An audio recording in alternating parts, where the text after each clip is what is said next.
Welcome to UNCAGED. Today we're speaking with Javier Gonzalez. Javier is the managing partner of Verily IT Consulting. They're very focused on security, cybersecurity, and certainly cybersecurity in general is a topic that everyone is thinking about right now. So I'm excited to get into that.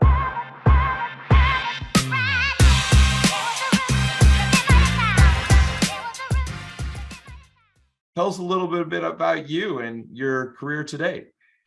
Yeah, I'm Javier Gonzalez, as you said. I'm a native from Puerto Rico. Migrated to the States, for college in the late 80s. I took interest at early age in computers, and continuing that line. Specifically, I started more on the systems and networks, what is considered IT today. I found a very interesting, field from the start. And with this little thing called the internet, things that start evolving and changing very quickly. That's when I started getting more into this cybersecurity field, working with early iterations of firewalls, IDS, and different things. And one thing led to another.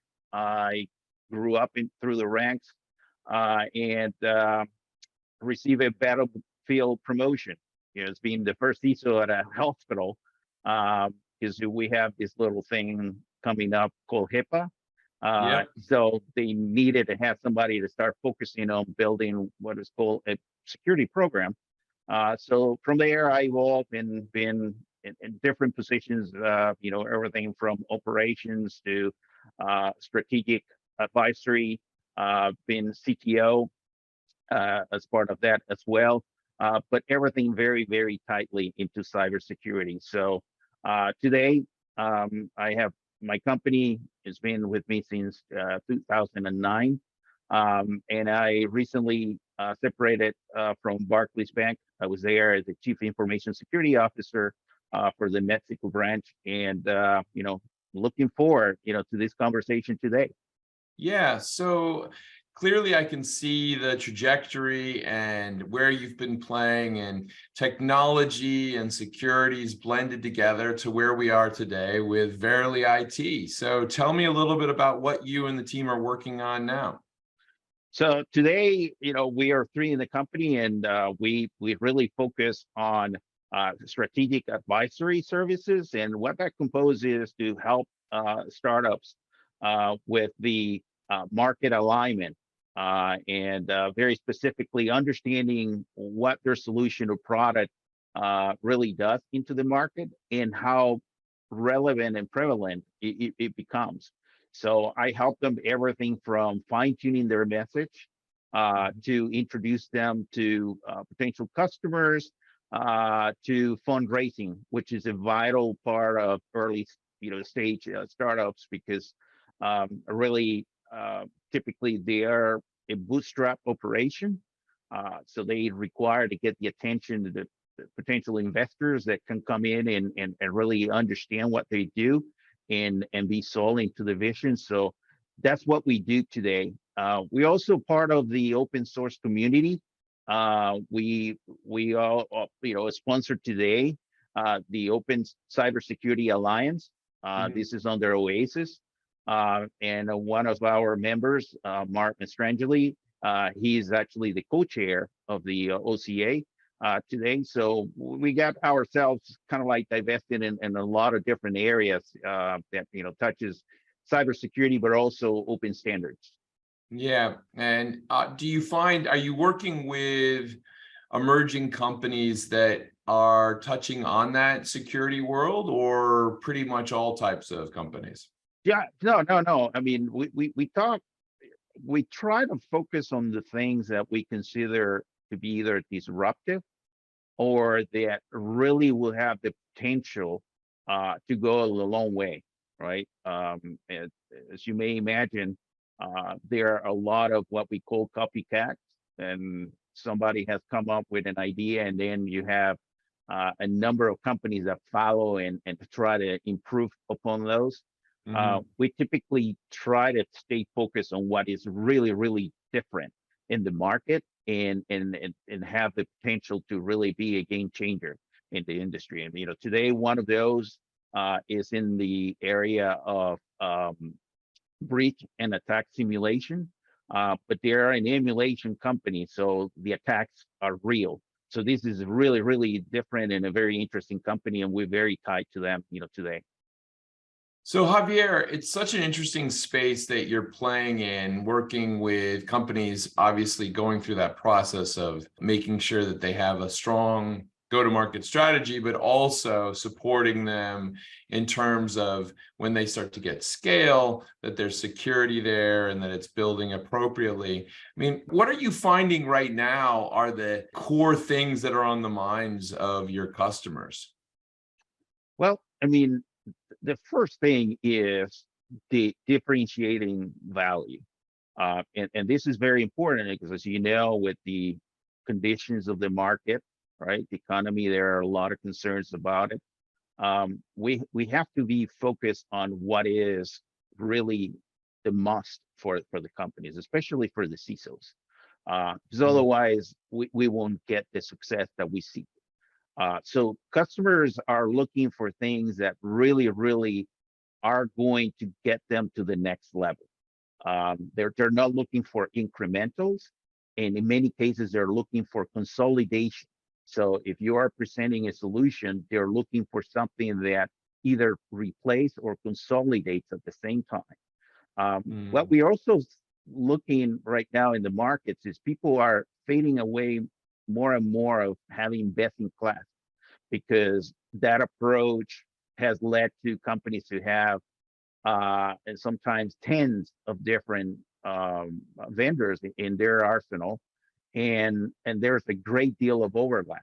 So they're paying for things that they're not even using. So when you look at about the investment versus the return on the investment, it's pretty low, or at least it's not at the level that they expect. And third, and more important, is, are they going to be secure? They're putting something where can take care of itself. It will have very little care and feed, and they don't have to go to great lengths to integrate or maintain or yet build a very, very sophisticated independent group of people to actually maintain it and run it. So they're looking more and more at solutions, and there's been a big push and continues to be on security as a service type solutions, where they don't have to be doing this because they want the agility of implementation. They're looking to reduce the number of I will say integrations. So they're looking for things that simplify cyber. In other words, it's stronger but simpler. Yeah, there's two core themes there that really resonate with me. The consolidation topic is fascinating to me because we go through these moments where every business owner expands that list of vendors, and then suddenly you realize, like, what does this, XYZ do? And then you have to consolidate and fine tune and find out where the core is. It's a really interesting process. Well, and I think what it's probably worse for a lot of companies is that they have made these investments and they have become what is called shelfware. They don't use it. They get frustrated with them. They sign up very long contracts. So that's part of what they're looking to. They don't want to be tied to the ankles for many years, right? They're not looking for multi-year contracts and whatnot. In many cases, they want to go in what is called pay-as-you-go type models, right? Yeah. Even if it's a little more expensive, but because things are changing so dramatically, you may have something that may last a year, and then you're shifting into completely different solution. And that simplicity and that agility to integrate is key for them. So they want to have the flexibility that they can pull the plug immediately and no harm done. So that's the top of mind right now. Yeah, it's also great advice for, I'd say, startups and emerging companies, because what I sometimes find with businesses that have been going and perhaps they have some level of traction with customers is that they don't realize that they may have signed up a contract, but their contract is kind of like a zombie contract, that their product's not getting utilized. And whilst they feel that they're confident, they really have to manage those relationships, you know? That is true. And depending on the size of the company, large companies have departments that are exclusively focused on those things, right? You have a procurement team, and some of them has matured to the level that they have IT and cyber expertise built into it, so that they can spot these things very quickly. But for smaller players, it becomes very, burdensome having to think about these things, and yet they have a bill, every month, or whatever the frequency is for these services, and a lot of times they don't even know. And because things are moving at such a velocity today with cyber, now we're shifting into other areas where now you have to worry about supply chain, right? Yeah. Which opens a completely different kind of worms, for CISOs and other leaders, right? Executive leaders, because now they have to worry about what others are doing. You don't have enough with your own organization. Now you have to worry about what others that are supplying services to you are doing, to keep Yeah. you safe. I think it's such a fascinating area. I also have realized that the entrepreneurial world has put such a tremendous focus on retention. And I think a lot of tech companies have done something that's a little bit nasty, to be perfectly honest, which is they've made it very hard for customers to basically not be customers, right? To allow them to go. And that has been a fascinating thing to see. Uh, how, I mean, I think just to give you an example, I think I was using a cloud service and I was trying to get out of using it. And it took me like 2 months to cancel the contract, just right. Well, and that's what I meant before, where you get shackled essentially with these companies, and the more customization you have with these companies, the more difficult for you it is to actually leave them.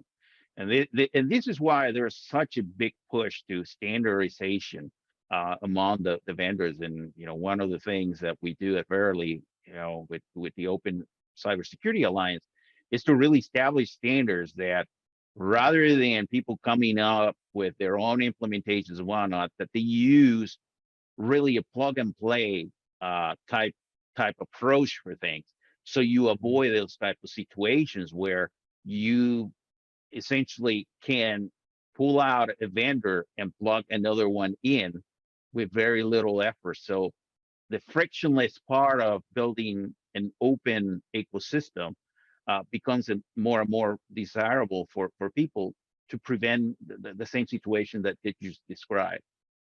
Yeah, I mean, getting that process and structuring protocols would make it a lot easier and certainly would be welcome. But let me change gears here, Javier, and talk a little bit about you and really what you focus on in your career. I mean, clearly you've had a bent towards technology as well as cybersecurity. What drives that passion? Well, I think it is because there's always something new. I mean, you always challenge. I mean, it's definitely not a static field. As you see now, we have, you know, I AI, you have ML built into, right? The artificial intelligence, machine learning.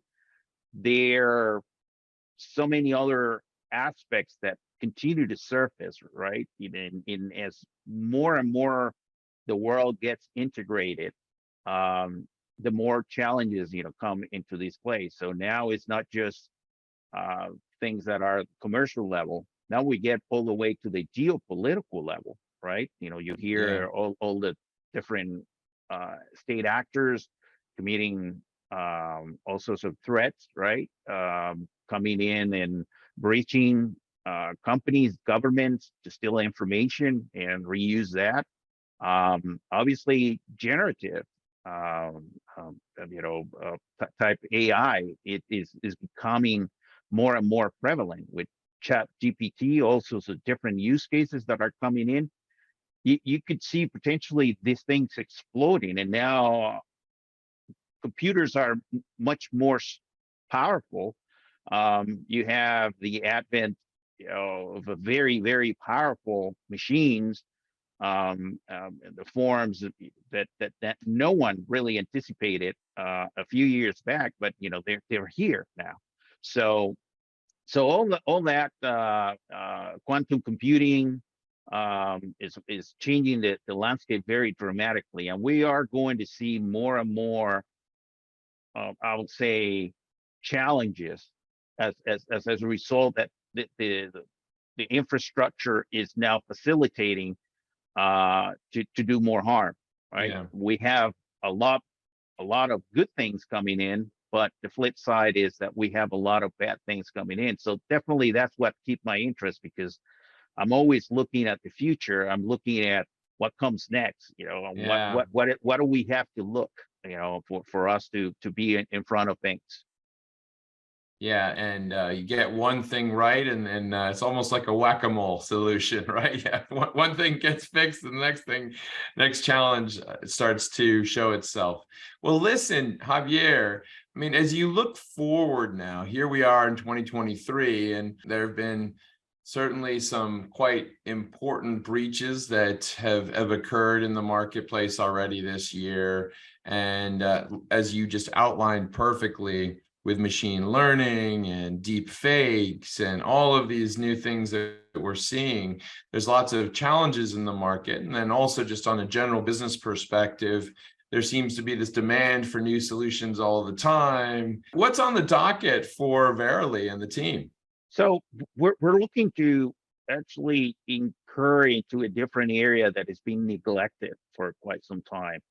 And this is the smaller, what is called operational IT, or operational technology, OT, more specifically, the areas of water and power generation. There are a substantial number, I should say, of community-based water processing and wastewater facilities that at some point they'll have to be monitoring their systems. The main system that monitors this type of environments is called SCADA. And most people focus on big areas or big, say, cities or companies that they have the funding to pay for these services. So we're looking to leverage a lot of the tooling and open source tooling that exists today that will increase the accuracy on detecting breaches and malicious activity into these areas, while at the same time we can reduce the cost of doing such a thing. So it becomes affordable for these community-based water and water processing and electrical power generation co-ops that exist in the country, which is in the thousands, today, believe it or not. And they are just going to increase, especially in the power generation, as you see more and more solar farms in different areas. They'll require to have this monitoring. And today, most of the big players are just focusing on the ones that can pay tens of thousands of dollars a month. And when you look at these very small communities, you'll be lucky if you can get, $1,000 a month, from them. So our focus is really primarily to come in with a solution to those, because we're more interested in safeguarding really the public infrastructure than making a profit. Obviously, we have to do it that it's not going to be less than our cost, but we're looking at a very cost-effective way to actually address the problem today. Yeah, I love that. And certainly, I think sometimes people forget how many communities have their own separate board, their separate groupings for those critical infrastructure elements such as water, electric. Now, certainly electric being connected to sustainable energy sources or renewable energy sources as well. And how do you get all of those elements to function and get the grid to be as efficient as possible? Javier, I love that you guys are focused on that. Well, it's been wonderful talking with you today. If someone wanted to learn more about what you and the Verily IT Consulting team are up to, where's the best place to reach you? So I definitely open in LinkedIn. I will say that that is the best way to actually reach out to us, connect to us, follow us. I'm pretty open. I try to stay current. I try to speak as much as I can, in open forums and different places, but LinkedIn will be the place. Obviously, we have a website. You go to verilyit.com and you'll find us there. But that will be the best way to reach out to us, today.